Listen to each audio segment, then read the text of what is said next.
గుండెల్ని పిండేసిన గుల్జార్ హౌజ్ అగ్ని ప్రమాద బాధితులకు తెలంగాణ ప్రభుత్వం బాసటగా నిలిచింది. మృతుల కుటుంబాలకు ఒక్కొక్కరికి 5 లక్షల చొప్పున ఎక్స్గ్రేషియా అందిస్తున్నట్లు మంత్రులు ప్రకటించారు. ఉస్మానియా ఆసుపత్రిలో బాధితులను తెలంగాణ మంత్రులు పరామర్శించారు.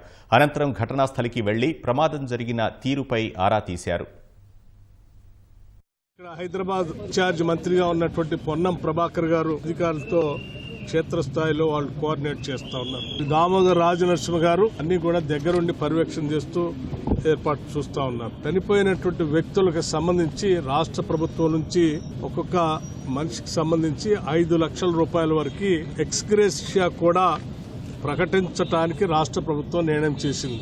వారి జీవితాలలో తిరిగి తీసుకొని రాలేము, కానీ సాధ్యమైనంత వరకు ఆ కుటుంబానికి ఎంతో కొంత వెసులుబాటు కల్పించడానికి ఈ 5 లక్షల రూపాయల ఎక్స్గ్రేషియా ఒక ఆర్థిక సహాయాన్ని ముఖ్యమంత్రి గారు ప్రత్యేకంగా కేబినెట్ సహచరులందరితో మాట్లాడి 5 లక్షల రూపాయలు ఎక్స్గ్రేషియాని ప్రకటించమని వారు స్పష్టంగా చెప్పినటువంటి సమాచారాన్ని మీ ద్వారా తెలియజేస్తా ఉన్నాం. రెవెన్యూ డిపార్ట్మెంట్తో కానీ హెల్త్ డిపార్ట్మెంట్తో కానీ నిత్యం మానిటరింగ్ చేస్తూ ఆ కుటుంబ సభ్యులతో కూడా ఫోన్లో ముఖ్యమంత్రి గారు పర్సనల్గా మాట్లాడటం జరిగింది.